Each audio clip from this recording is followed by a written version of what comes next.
Tires, start your engine! Tuning up your work week. It's MRN Motorsports Monday, presented by Outback Steakhouse and brought to you by Hercules Tires and Grunt Style Apparel. Now, please welcome your show hosts. One's a spottin' and one's a grinnin'. Here's Woody Kane and Joey Meyer. MRN Motorsports Monday, presented by Outback Steakhouse, back with you after the racing this weekend at Talladega Super Speedway. Am I grinning or spotting or what? I'm playing with my Joey. Okay, yeah, that's a playing good, with my Joey. Point, because Kevin Harvick, another top 10 finish. He is costing Outback a bunch of money in free onions. You know, their handling of these cars was so unique yesterday that during the race, we have a no ride height rule, which allows the teams to get the back end of the cars dragging the ground as low as possible to create as much speed. Unfortunately, speed and handling are not parallel. They're actually opposites. Kevin Harvick put a minimum of 6 rounds of ride height back in the car during the race on each side of the car to try to get the car back up in the air, get that spoiler in the air to give him a little bit of handling, give up a lot of speed. But what it did is allowed him to follow in line, get Joey Logano in the Ford contingency. We saw at the end of that race, able to push Joey Logano to the win and give everybody another free bloomin' onion. So go there and get that center cut sirloins and such. And but the free they've got the sirloin and lobster tail right now. That's really good. Check out their lunch specials. The Joey menu is for kids, not for Joey Meyer, but a big weekend at Talladega all in all. You mentioned that Joey Logano went to victory lane. Let's hear what he thought after the race. Such a powerful team, powerful car. I was able to get everything working really well today. It just feels so good to be back in victory lane. But I think all the Fords had very fast cars. You saw qualifying and the way the stages worked. It showed that we were working together as a team really well. So I was proud to be a part of that. And there at the end, you work together as much as you can, and then you just want to make sure a Ford wins, and you hope it's you, but you try to do the right thing as well. And I had some Stewart Haas cars behind me, which aren't necessarily teammates, but with the Ford performance relationship, it's the closest thing that I'm ever going to have to it. So I was thankful to have them behind me. I was wondering what kind of fight they were going to put on there at the end. They're working together, but they got split up, and that kind of changed the complexion of the race when it came down to the end there, the last few corners. So it was all about just making the right blocks, keeping them close so I didn't pull away too far and they get a big run. Just staring in the mirror pretty much the whole time. So great job by a team. Our spotter, TJ Majors, he was a great addition to our race team as far as Speedway racing. He's the best as they come, and I think Dale Jr. taught him a lot. So thanks to Dale for retiring so I can get him, and it's been a great first it's been 10 races or so this year so far. So it was we've been consistent. We've been getting better every week. Last week we were able to win a couple stages, lead some laps. Today, lead some laps and get some good stage points, and then ultimately have the checkered flag in our hands. So it feels really good to pull back into victory lane again. It's been so long. It's been way too long. So we're not going to wait that long again. Joey Logano goes to victory lane. And by the way, you can get that race-winning die-cast from Joey Logano's car at Talladega, as well as all the race-winning die-casts and others available at planbsales.com. Check them out there. The Shell Pennzoil Ford, you can get that.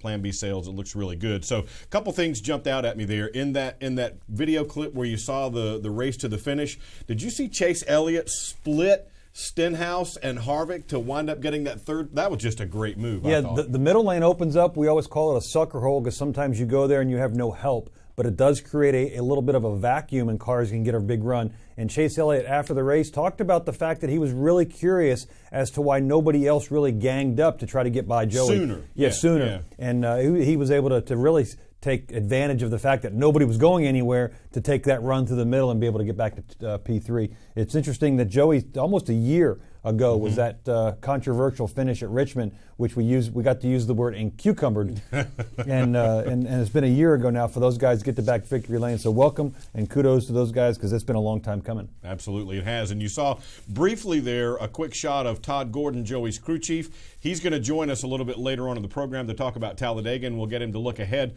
a little bit at Dover as well. We got a big show coming up for you on MRN Motorsports Monday. Stay with us, everyone. Chris Crockett here with one of the heads of our Toyota racing family, Martin Truex Jr. Doing great, Chris. Thanks for asking. I hadn't asked, but was about to. Great second question, Chris. Car feels great, and no pressure because of last year's results. How do you know what you're about to ask? Yeah, you're blowing your mind? Relax, Chris. Being out in the lead is what I do best. That is amazing. I know. NASCAR and Toyota Racing. With a family like this, who knows the places we'll go this season? Learn more at toyotaracing.com. Toyota, let's go places. NASCAR is a registered trademark of the National Association for Stock Car Auto Racing, Inc. I'm not blooming good, I'm blooming great. Put a shrimp on the barbie and sizzle my steak.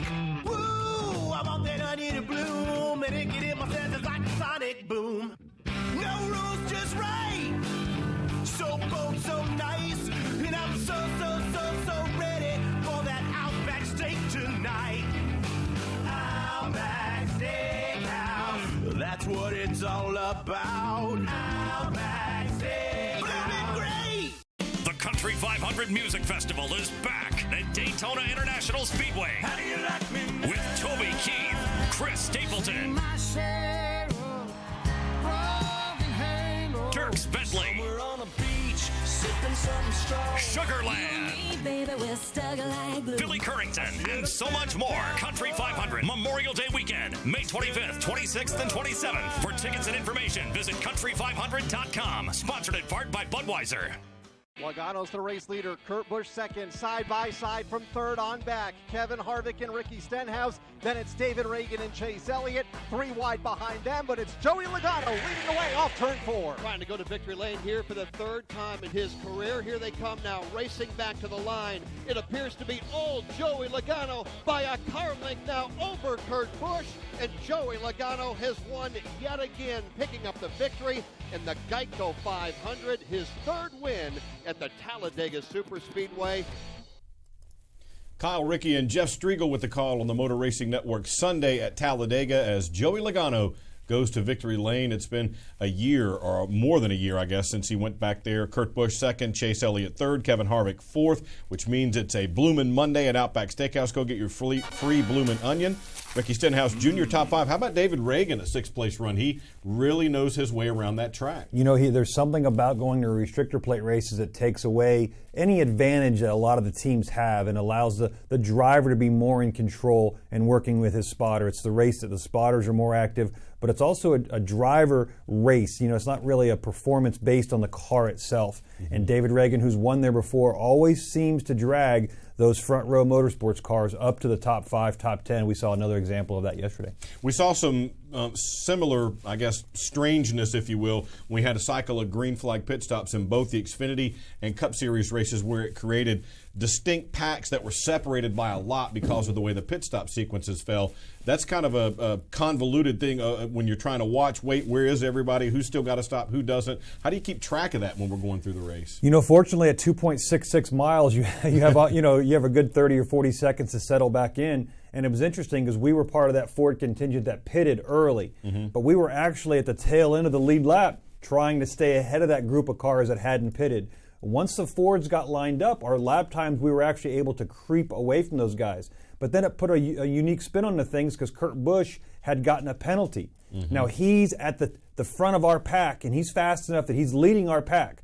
Once everybody pitted, he now becomes on the tail end of the lead lap. So the whole time, Brad had debris on the nose, and we're talking about, do we pass Kurt? Do we let Kurt get in front of us? How that worked out. At the end of the day, it worked out really well. We end up winning the stage with Kurt Busch right in front of us. He gets back on the lead lap without having to use a free pass, and everything works out well, good for the teammates under the blue oval banner. But it's very unique in the fact that it's you saw the different strategies of guys either pitting early because tires really didn't matter, or pitting late hoping there'd be a crash somewhere. You always see those unique opportunities coming to pit road where there's a lot of incidents that's happening. We saw one at the Xfinity Series. We did not see one yesterday. We almost did. Exactly right. But there was a lot of activity getting to pit road, and so the different strategies there is let those guys pit early. They're going to have an incident, and then we're going to be in clear sailing. We just didn't see that take place yesterday. Yeah, and a lot of the similar action going on in the Xfinity Series as well. Let's talk a little bit now about some on-track, off-track. So this is a point where we talk in the program about some things that are going well in the sport,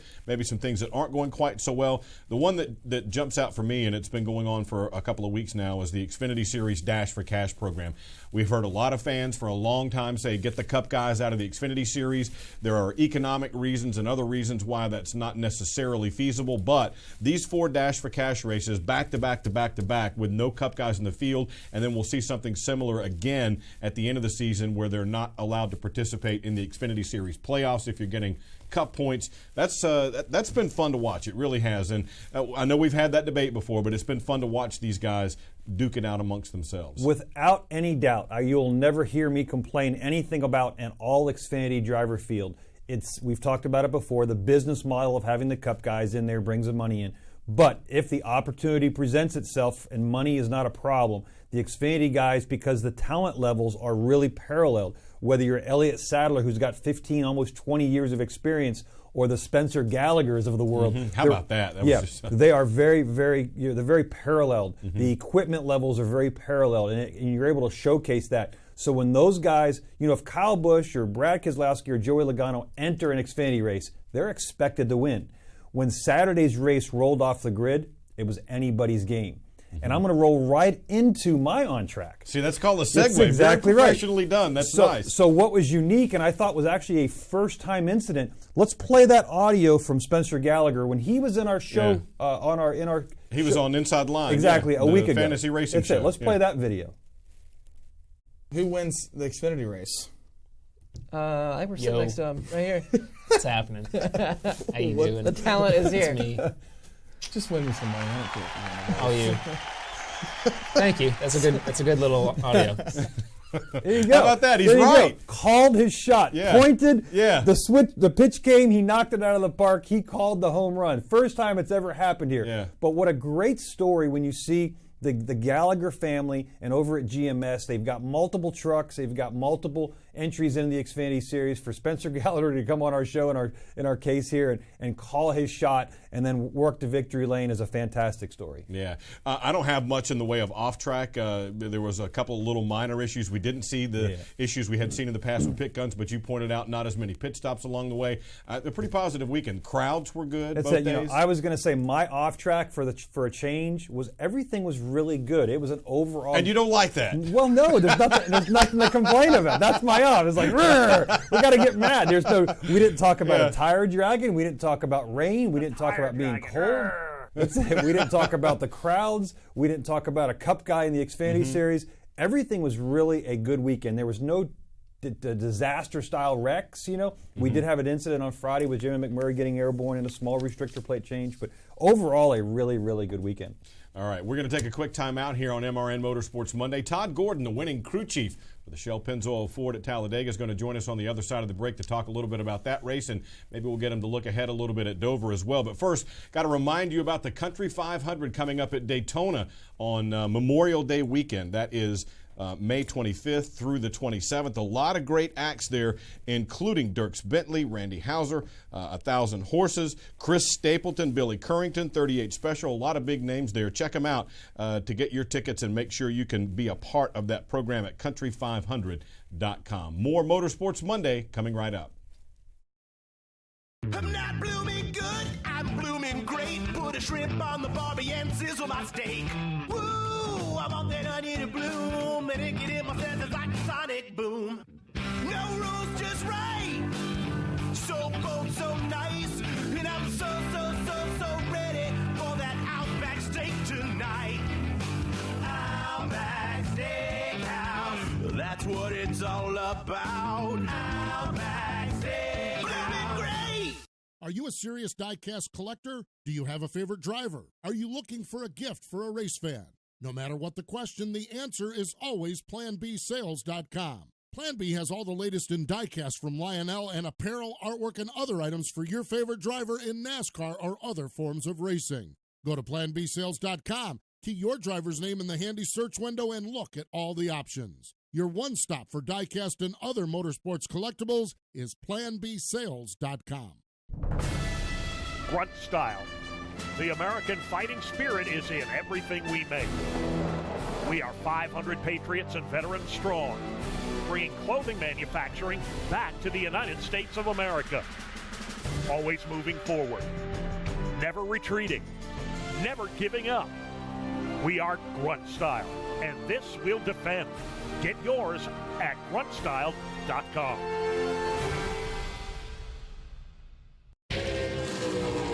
I'm Kevin Harvick, and it's another Bloomin' Monday. Ask for your free Bloomin' Onion tonight at Outback Steakhouse. Now it's back to Woody Kane and Joey Meyer.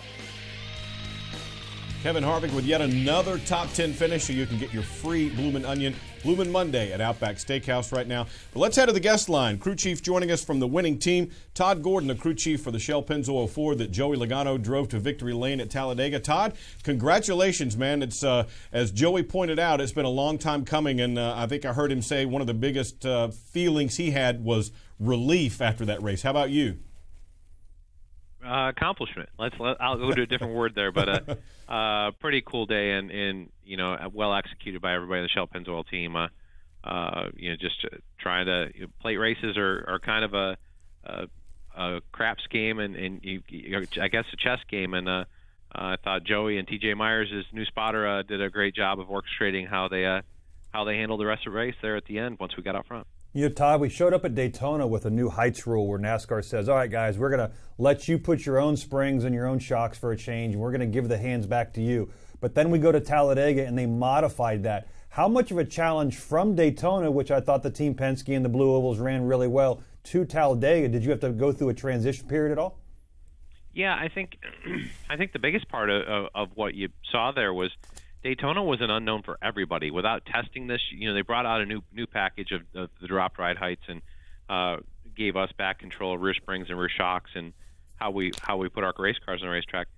We never had a test for that, and Speedway racing for years has been the same package. So it almost got to the point where you just kept doing the same things and you tweak on a little bit. But there was such an unknown going to Daytona because we had done all this work and said, if this happens, or you had so many different if packages put together of not knowing and not testing. So Daytona became our test, and I think a lot of teams from Daytona came back and, after the race and through the weekends there, they had a better vision of where they needed to go, and the people figured out what they needed to do better and worked on it, and you saw that happen here at Talladega. I thought the Stewart Haas guys made a tremendous improvement in the program.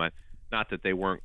I thought they were very competitive at Daytona, but to see the 4 and 41 dominate the front row, and I won't say, you look at it. I looked at one point and we were, from 3rd to 12th in the first round was a tenth of a second, and Kurt was 2.5 tenths better than anybody else in position 1. So I think those guys did a great job of working on their race cars and finding speed in them and understanding what the packages need to be, but. It's definitely a different race and a second going at what you need to do balance-wise and with your race cars, because the box is so much more open now that we as crew chiefs and crew members have the opportunity to trade off, how much speed you want to have in your race car versus how much handling you want to have in your race car. And that box has become so much more open. There's more opportunities to make your car good or bad. Todd, you mentioned the Stewart Haas cars. We specifically had just mentioned the issues that Kevin Harvick had during the race and the magnitude of his adjustments. Did you guys fight any of those issues, and do you trade off speed for handling at a place like Talladega? You definitely do, and I don't. Obviously, we didn't have as much speed as they did in single car running, but we had some. We had a little bit of handling concern there, but we were one chassis adjustment away. I think the first stop that we came down for fuel, we made a chassis adjustment on it. He complained about being a little too free, with cars behind him, right behind him, being a little too free. And we made a chassis adjustment that got us where really he could run flat all day long. And that's I don't think everybody was at that point. I think as the tire wear went on for some, they got to the point that the cars would build tight or loose. You saw a lot of cars complaining about loose, where the rear just wouldn't stay behind them, and that's part of the trade-offs that we have is that you can put the rear so low on the racetrack, that the rear spoiler doesn't ever see any air and there's no rear downforce in the cars. So I won't say there's just dramatically less than what we've had traditionally with our packages there. So you've got to find that balance, and I think we didn't have the ultimate speed in our race cars, but we still had some good balance to it, and I felt like our guys did a good job of identifying where the trade-off could be of how much speed we could take without getting to the point that we were sacrificing handling through the longer run. Chatting with Todd Gordon, the crew chief for Joey Logano and Team Penske on the Shell Pennzoil Ford, and they won at Talladega. Todd, one of the things that came up during the weekend after the Jamie McMurray crash in practice is that NASCAR gave you guys a little bit smaller restrictor plate. We had Doug Yates on the Motor Racing Network pre-race show describing that they jumped on the dyno overnight and worked through the night pretty much to make sure you guys had what you needed for Sunday. Explain to folks what kind of a monkey wrench that is into the system for you guys. Obviously, you handled it well, but that's a pretty good shift during a race weekend, isn't it? It's a huge impact to the motor guys, and that's the Roush Yates guys do a phenomenal job. Especially Doug's very he's very keen to the plate racing. I think that's a priority to him, and always has been. It's a place that motor makes the biggest difference, and you might call him the plate whisperer. He is. There's a lot of pride in the plate program at Roush Yates, and that shows. I think the Stuart Haas guys with what they did in the front row, and we had 5 Fords lined up there at the end, and we had lost several good ones. Most of our teammates got caught up in that big wreck. So he does a great job with it. But to those guys, there's definitely they tune the with an ECU in the car that we've got now. It controls all the fuel and the injectors to all the cylinders and the timing for every cylinder and what's going on. And when you change the airflow and within the motor, and it doesn't seem like a 64th of an inch is 16 thousandths of an inch that they change the hull. Yeah. So it's small, but it's a significant speed difference and power difference. So they've got to go back and remap where the fuel needs to be, and they do this to every motor that goes across the dyno.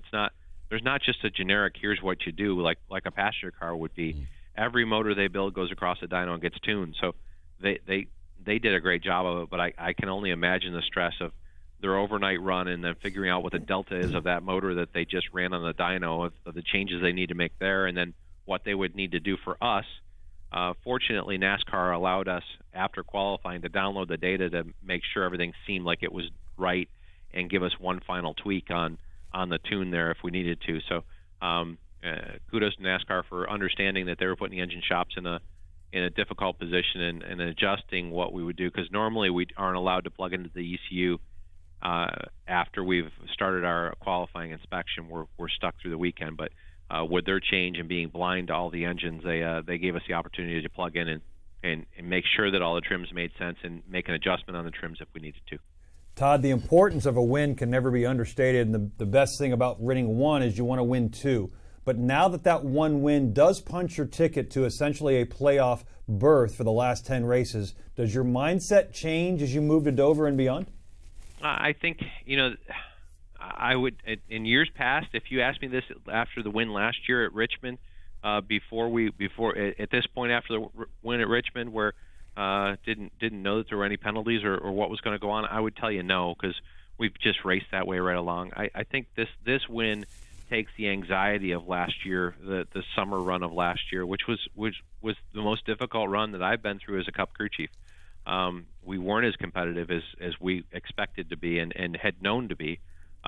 This kind of eliminates that, and I think in that respect there's a relief, and it allows you to look forward a little bit more freely and with less anxiety, and I think will open us up to be able to perform better. Todd, Joey mentioned Dover there and beyond, but going there this week, look ahead for us at the Monster Mile and what we can expect there. You've got that phenomenon where the cars put down rubber at speed and then pick it back up under caution. Big concrete track, a lot going on there. How do you make a car go fast at Dover? Yeah, that's a great question, and one that I continue to strive to figure out, because I call it one of our biggest struggles when we get to the racetrack.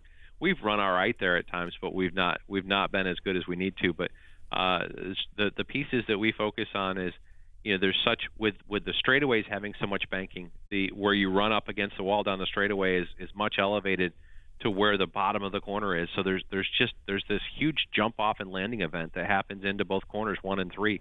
How you control that and get your car wheel drive over that kind of rise and fall.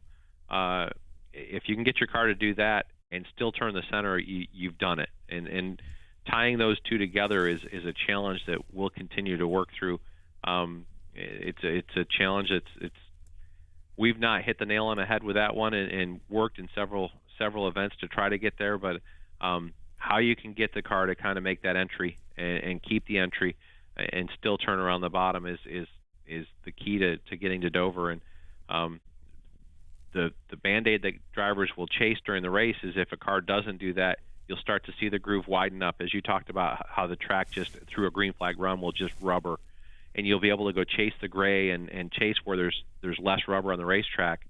That the drawback to that is that tire wear on a green racetrack at Dover is vastly faster than once it rubbers in, and you have the opportunity to wear a right front to cords and have tire problems there. So getting our car to drive over that hump and down into the hole and run around the bottom, if we can get it to do that, we'll have a successful day. Todd Gordon is the crew chief for Joey Logano on the number 22 Shell Pennzoil Ford. They win at Talladega Superspeedway on Sunday, headed to Dover this weekend. Todd, congratulations, and thanks for your time, man. Always appreciate it. Appreciate it, guys. Thanks, Todd. There you go. Big win, and how interesting to hear him say that stretch, winless stretch that they just went through might have been the toughest of his career. So every driver that's been at least with one victory, okay, you never know that's your last victory until when? The next one. Until the next one. Yeah. But if the next one never comes, you never realize that was your last one until it's over, until you're done driving. Okay, Matt Kenseth, big news, he's coming back, but he was done at the end of the year. Dale Earnhardt Jr. retired at the end. He didn't know his last victory was his last victory. Of his career, yeah. Todd Gordon, the team won last year at Richmond. It's been a year since they've won again. They had to get back to the playoffs. He said it was the hardest stretch. They're second in points. Yeah. That gives you the idea of how important these wins are. Second in points, and it was the longest and hardest stretch of his career as a Cup crew chief. That gives you the idea of how hard this business is. Yeah, good stuff there from Todd Gordon. One more time out on Motorsports Monday. When we come back, we'll look ahead more at Dover and talk a little Xfinity Series racing as well. Stay with us, everyone. Chris Crockett here with one of the heads of our Toyota racing family, Martin Truex Jr. Doing great, Chris. Thanks for asking. I hadn't asked, but was about to. Great second question, Chris. Car feels great, and no pressure because of last year's results. How do you know what you're about to ask? Yeah, you're blowing your mind. Relax, Chris. Being out in the lead is what I do best. That is amazing. I know. NASCAR and Toyota Racing. With a family like this, who knows the places we'll go this season? Learn more at toyotaracing.com. Toyota, let's go places. NASCAR is a registered trademark of the National Association for Stock Car Auto Racing, Inc.